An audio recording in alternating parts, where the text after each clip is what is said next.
नमस्कार दोस्तों। भारत और नेपाल में कई ऐसे लोग हैं जो आज के टाइम पे भी एजुकेशन को इतना महत्व देते हैं जैसे मानो कि एजुकेशन के बिना कुछ हो नहीं सकता। तो आज जितने भी पेरेंट्स या फैमिली और बड़े भाई या बहन मेरे इस वीडियो को देख रहे हो तो उनसे बस मेरा एक क्वेश्चन है कि गूगल इंडिया और नेपाल में लॉन्च क्यों नहीं हुआ, यूट्यूब इंडिया और नेपाल में लॉन्च क्यों नहीं हुआ एंड फेसबुक इंडिया और नेपाल में लॉन्च क्यों नहीं हुआ। Twitter, Instagram, Tesla, Amazon, WhatsApp, ये सब बड़े बड़े कंपनियां इंडिया और नेपाल में लॉन्च क्यों नहीं हुआ है जवाब। रुको मैं बताता हूँ। क्योंकि हमारे इंडिया और नेपाल की एजुकेशन सिस्टम इतना ख़राब हो गया है कि किसी को दिखाई नहीं दे रहा। डेली लाखों और करोड़ों बच्चों स्कूल और कॉलेज जाते हैं और कॉलेज और स्कूल से आने के बाद कोचिंग जाते हैं, वो भी एक नहीं, दो नहीं, 3 कोचिंग जाते हैं और रात को घंटे घंटे बैठकर होमवर्क और असाइनमेंट करते हैं। एंड इसमें से 10वीं और 12वीं क्लास का बच्चा बोल दे कि पापा मुझे पढ़ाई नहीं करनी, मुझे बिजनेस स्टार्ट करना है या कुछ नया ट्राई करना है, लेकिन घर वाले बोलेंगे अरे कोई बिजनेस नहीं करना है तुझे, तू अभी सिर्फ पढ़ाई पे ध्यान दे क्योंकि अभी तेरा पढ़ाई करने की उम्र है ना कि काम करने की उम्र है। जा तू अभी पढ़ाई कर, तुझसे नहीं हो पाएगा, तेरा पापा नहीं कर पाए तो तू क्या करेगा। और यकीन मानिए हर बच्चा जीनियस पैदा होता है, सभी को भगवान ने सेम बनाया है, बस फर्क सोच का है। यह है माइक्रोसॉफ्ट का फाउंडर बिल गेट्स, ये भी तो इंसान ही है ना, बस फर्क है तो सोच का। ये तो गिनी चुनी बात है दोस्तों। आज खुद की अंदर की आवाज़ सुनो। आपका जन्म 84 लाख योनियों के भटकने के बाद हुआ है, सिर्फ इसीलिए नहीं तुम रो सको, 20,000 सैलरी में घर का राशन चला सको, कैसे भी खा लो, कैसे भी पहन लो, कैसे भी रह लो। चलो मान लिया कि एजुकेशन सबसे इम्पोर्टेंट है। अब मुझे एग्जाम्पल चाहिए। कोई इतना बड़ा, कोई इतना स्कूल और कॉलेज गया, अच्छे मार्क्स लाया और बन गया वर्ल्ड का नंबर 1 आदमी है ऐसा कोई इंसान? डॉक्टर अपने एक्टिविटीज से, एलोन मस्क अपने माइंड सेट से और विराट कोहली अपने खेल से सक्सेसफुल है। यह सब वो इंसान है जिसने आज साबित कर दिया है कि दुनिया में पढ़ाई सबके लिए अलग अलग होती है। वैसे ही आपको अपनी पढ़ाई खुद चुननी पड़ती है। याद रखना, जिंदगी तब मुश्किल होने लगती है जब दूसरे के बताए हुए रास्ते पर चलते हैं, तब नहीं होती जब खुद के बनाए रास्ते पर चलते हो। आज आप एलोन मस्क से बोलो, गूगल से बोलो, किसी बड़े यूट्यूबर से बोलो या विराट कोहली से बोलो कि तुमने ज़िंदगी में कहाँ तक पढ़ाई की और जो पढ़ाई किया वो काम कहाँ आया। उनका जवाब पता है क्या होगा? मैं स्कूल और कॉलेज नहीं गया, और स्कूल और कॉलेज गया भी तो समझ आया कि स्कूल और कॉलेज में पढ़ाई करके वो कुछ कर नहीं सकते, तो उन्होंने पढ़ाई छोड़ दी क्योंकि उन्हें मंजिल और रास्ता दोनों दिखाई दे रही थी। उनको पता था यह वाला रास्ता मुझे मंजिल की तरफ ले जाएगा। याद रखना, मैं फिर बोल रहा हूँ, ज़िंदगी में कामयाब वो होता है जो दूसरे के बनाए हुए रास्ते पे नहीं बल्कि खुद के बनाए रास्ते पे चलते हैं। मैं आपको अपना एक्सपीरियंस बताना चाहूँगा।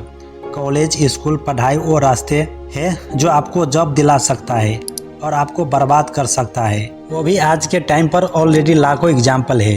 लोगों को एनालिसिस कीजिए कि जिसने बहुत पढ़ा लिखा वो आज किस लेवल पर है, उन्हें कौन सी मंजिल मिली और वही चीज आपको मिलने वाली है। आपको पता लगेगा वो कितने तकलीफ में है। 20,000 की सैलरी के लिए भटक रही है। घर का लोन, ना अच्छा खाने के पैसे, ना पहनने के पैसे, घर का टेंशन, बस वो जिंदगी काट रहा है। और अब बस 10 और 20,000 की सैलरी भी नहीं मिल रही है। यह मेरा खुद का एग्जाम्पल है, मैंने यह दिन भी देखा है। 10,000 की सैलरी नहीं मिल रही है तो आप लोगों के फेलियर से, एक्सपीरियंस से सीखो, जिससे आपका टाइम बचेगा और आप कुछ अलग कर पाओगे। फिर बोल रहा हूँ एक गहरी बात, आप अपने नोटबुक में लिख लेना, जिंदगी देती वही है जिसके आप काबिल होते हो, लायक होते हो, इसीलिए लायक बनो। जैसा करोगे वैसे मिलेगा ना। मान लो कि सेब का पेड़ लगाया है तो आम थोड़ी मिलेगा, सेब ही निकलेगा ना। और ज़िंदगी कभी ये नहीं कहती कि तू पढ़ लिख, तू खेल। ज़िंदगी बस आपको मौका देती है, लाखों रास्ते देती है चलने को, कि चुन ले अपने रास्ते और रच दे इतिहास।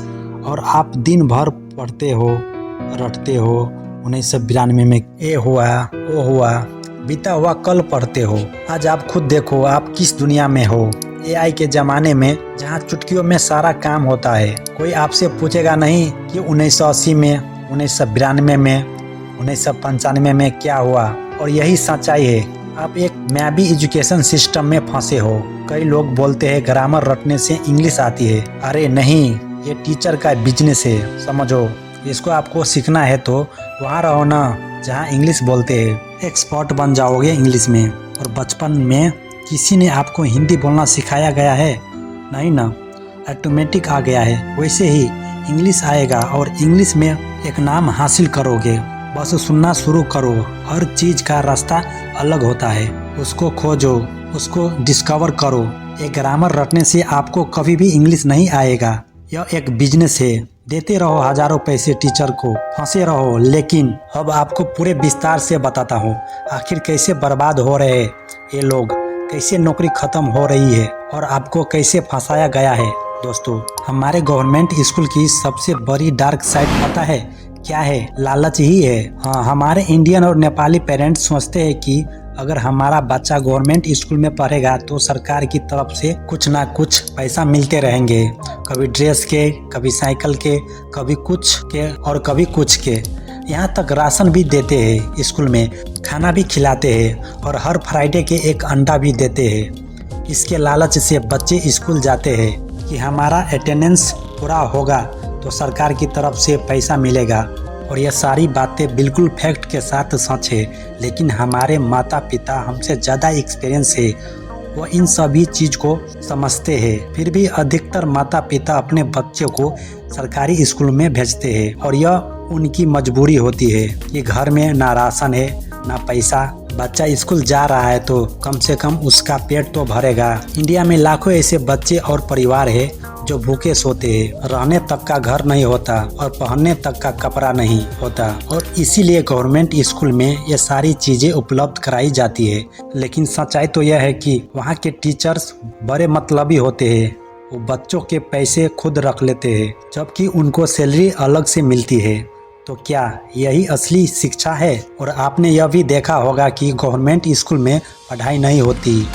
सुबह के 2-3 घंटे ऐसे निकल जाती है। दिन भर वहाँ के टीचर्स ऑफिस में बैठे होते हैं और अगर कोई टीचर आ भी जाए तो पढ़ाते नहीं है, ज़्यादा मजाक करते हैं और बच्चे को भी अच्छा लगता है। उनको लगता है कि यह वाले टीचर बड़े अच्छे हैं, बहुत हंसाते हैं। लेकिन बच्चे नहीं समझ पाते कि उनका गोल्डन एज निकलता जा रहा है। और आपने यह भी देखा होगा कि गवर्नमेंट टीचर के बच्चे कभी सरकारी स्कूल में नहीं पढ़ते हैं, वो हमेशा हाई लेवल के स्कूल में पढ़ते हैं, क्योंकि उस टीचर को पता है कि हमारे बच्चे कैसे भी सक्सेस होंगे। न जाने कितने मल्टी टैलेंटेड बच्चे अपना फ्यूचर खराब कर लेते हैं। अंत समय में पता चलता है कि हम कितने बेवकूफ थे।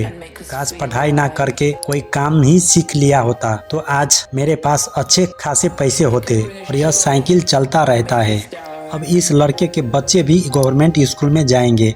यकीन मानिए, पढ़ाई का मतलब स्कूल नहीं होता, पढ़ाई का मतलब पैसा नहीं होता। पढ़ाई का मतलब है अच्छे संस्कार, अच्छे विचार, अपने से बड़ों की कदर करना। पढ़ाई का असली मतलब होता है बच्चे को प्रिपेयर करना ताकि लाइफ में कैसी भी सिचुएशन आए वो उस चीज को हैंडल कर सके। जबकि ये स्कूल में नहीं सिखाई जाती। पैसा कैसे कमाना है, बिजनेस कैसे स्टार्ट करना है, लाइफ को कैसे मेंटेन करना है, यह सारी चीज नहीं सिखाई जाती। और हम इसी चीज के लिए पढ़ते हैं कि हम पढ़ लिख कर 12 आदमी बन जाएंगे। तो भाई मैं किस आधार पे स्कूल जाऊँ, क्यों टाइम वेस्ट करूँ? कहने का मतलब है पढ़ाई के बाद असली गेम तब शुरू होता है जब हम ठोकरे खाएंगे पैसे के लिए, दर दर भटकेंगे। हमारी माँ जब बीमार होगा उस टाइम में हमें पैसे की जरूरत होगी, सब किसी से मांगेंगे लेकिन देगा कोई नहीं। तब शुरू होता है असली लड़ाई और ये लड़ाई खुद से होती है। उस वक्त समझ आता है कि मैंने अपना 20 साल निकाल दिया और उस पढ़ाई का कोई फायदा नहीं है। मैं आपको बता दूं कि हजारों ऐसे लोग हैं जो अपना सारा सर्टिफिकेट पानी में फेंक चुके हैं क्योंकि उनको रियलाइज हो चुका होता है कि इस एजुकेशन सिस्टम में कमी है। ये सर्टिफिकेट हमारी लाइफ की डिसाइड नहीं कर सकती। हमने बहुत बड़ी गलती कर दी है। सबसे इम्पोर्टेंट, उस वक्त हमको समझाने वाला कोई नहीं था, हमको रोकने वाला कोई नहीं था, हमको मना करने वाला कोई नहीं था और हमको पता नहीं था कि हम किस रास्ते पे चल रहे हैं। अगर आपको लगता है कि आपको जर्नी में पढ़ाई आपकी हेल्प करेगी तो आप एब्सोल्युटली पढ़िए, बट लाखों लोगों की जिंदगी खराब हो जाती है, वो मजबूरी में पढ़ते हैं और उस वक्त समय नहीं होता है कि हम कुछ नया सीख ले, क्योंकि समय निकल चुका होता है। और यही सच्चाई है आज के इस इंडियन एजुकेशन सिस्टम की। लाखों लोग नौकरी के पीछे धक्के खा रहे हैं सिर्फ 10,000 की नौकरी के लिए, और आज के टाइम पर नौकरी भी नहीं मिल रही है, और जिसको नौकरी मिल गई है वो परेशान है कि उसका खर्च ही नहीं निकलता। 10 से 15,000 में वो कितना मैनेज कर सकता है और कितना सेव कर सकता है, खुद ही सोच सकते हो। और मैं आपको बता दूं कि दिल्ली, मुंबई, बेंगलोर, सूरत, हैदराबाद, पुणे जैसे सभी मेट्रो शहर में यहाँ के लोगों की सैलरी 1 लाख है, फिर भी इनका गुजारा नहीं हो पा रहा है, क्योंकि यहाँ पर महंगे घर, गाड़ी की किस्त, शॉपिंग, बच्चों की स्कूल फीस, पेट्रोल, खाना पीना सब कुछ महंगा है। अब बताइए 1 लाख में जब गुजारा नहीं हो पा रहा है तो आप 10,000 में कैसे मैनेज करोगे। चलो मान लिया आपके पास 15,000 की नौकरी है तो कैसे मैनेज करोगे, सोच के देखना। धीरे धीरे महंगाई बढ़ रही है, बट एजुकेशन पर कोई बढ़ावा नहीं दे रहा है। अगर मैं आपसे बोलूं कि 10 करोड़ की बंगला, 1 करोड़ की गाड़ी लेकर दिखाओ, ले पाओगे? पसीने छूट जाएंगे लेकिन ले नहीं पाओगे, जिंदगी निकल जाएगी लेकिन ले नहीं पाओगे। आप कभी कैलकुलेशन कर लेना आपकी मंथली इनकम कितनी है और सैलरी के अकॉर्डिंग आप 20 साल में, 25 साल में कितना कमाने वाले हो, इसका एक बार कैलकुलेशन कर लेना। देखता हूँ कि आप कितना कमाते हो। आपकी जिंदगी निकल जाएगी लेकिन आप ये सारी चीजें नहीं कर पाओगे। आप यही सोचोगे कि नौकरी नहीं मिल रही है और ये करोड़ों की बात कर रहा है, तो भाई मैं क्यों ना करूँ। कहाँ गया वो 20 साल की पढ़ाई जो आप डेली जाते थे, स्कूल कोचिंग जाते थे, पैसे बर्बाद किया। वो बचपन में आप बहुत बोलते थे ये करूँगा वो करूँगा, कहाँ गया वो मोटिवेशन। आपने क्या ही सीखा, वही ना रिपीटेशन, सिलेबस, यानी वो ज्ञान जो पीढ़ियों से चलता आया है।